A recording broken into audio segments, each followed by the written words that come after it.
Hello, right, now then, this is my adaptation of a mountain bike with an 80cc block.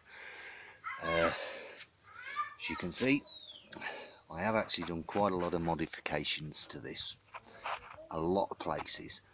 I removed part of the engine here so that I could actually drop the engine into the frame.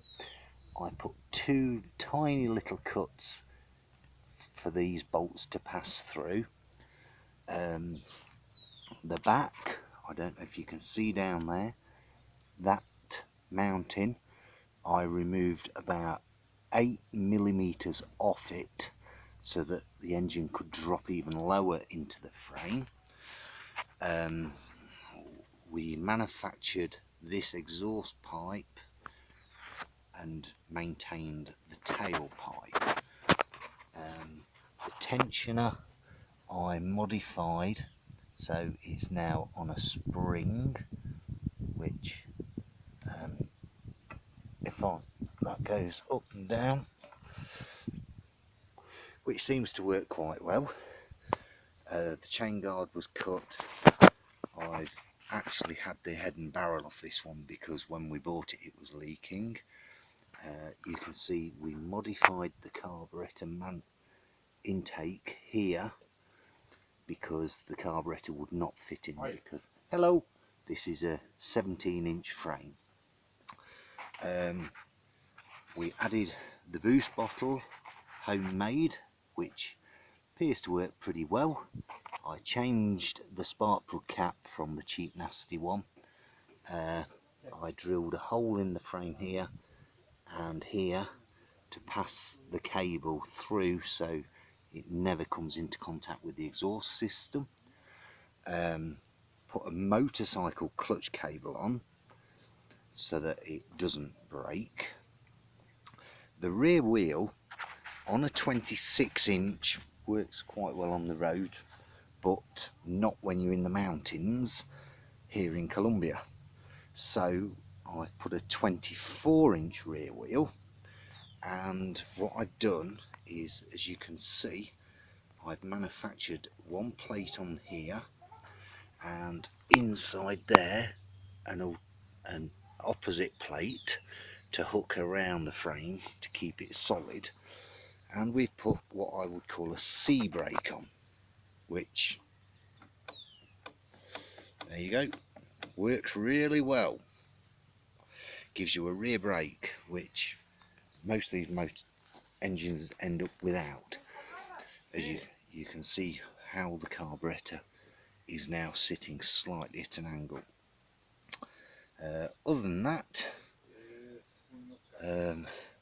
tried to keep the coil up as far as possible out of any moisture that comes, because like I said, mountain bike is designed to be in the mountains, surely not to be on the road. So I've added this piece of plastic. See you later. This piece of plastic here, that's one of the neighbours, to actually prevent any real dirt hitting my electrics. The handlebar units were a bit of a pain in the backside, to be honest, because you're better off if you've got cheap nasty changes that just clip on the top here and just move like that. These expensive ones, what I've ended up doing is grinding away a little bit here, grinding away a little bit there, and the same on this side as well, just so that they still operate here and here.